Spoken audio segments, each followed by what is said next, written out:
নমস্কার বন্ধুরা, হ্যালো বন্ধুরা, নমস্কার। তোমাদের মাঝে আবার নতুন একটা রেসিপি নিয়ে হাজির হলাম। তো আজকে বানাবো ভাপা পিঠা। আমি চালটা গুঁড়ি করে নিয়েছি, তারপরে তো কড়াইতে জল বসিয়ে দিয়েছি। তা এভাবে আমি করে নেব, ডো করে নেব। তারপর অন্যদিকে নারকেল আর চিনি দিয়ে একটা আঁশ করে নিয়েছি। তারপর সেই ডোটা গোল গোল করে হাত দিয়ে চেপে চেপে এরকম করে তারপর ওই নারকেলের পুরটা ভরে ভিতরে। তো এভাবে আমি পিঠা বানিয়ে নিচ্ছি। দেখো, এবার এই আরও বানিয়ে নিয়েছি, দেখাইলাম।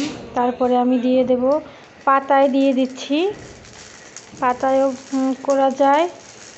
এই পাতায় দিচ্ছি, এই পাশটা হলে অন্য পাশটা উল্টিয়ে দেব। এই পাশটা ভালোভাবে হলে তারপরে আমি একটু উল্টিয়ে দিব। এই দেখো কতটা সুন্দরভাবে হইতেছে। তো আমি এখন উল্টিয়ে দিয়েছি।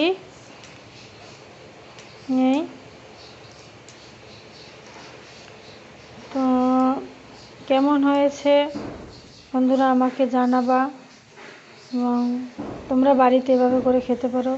আবার অন্যদিকে একটা কড়াইতে বকনা জল বসিয়ে দিছি, তার উপরে একটা ছিদ্র ছিদ্র বকনি বসাই দিছি। তারপর একটা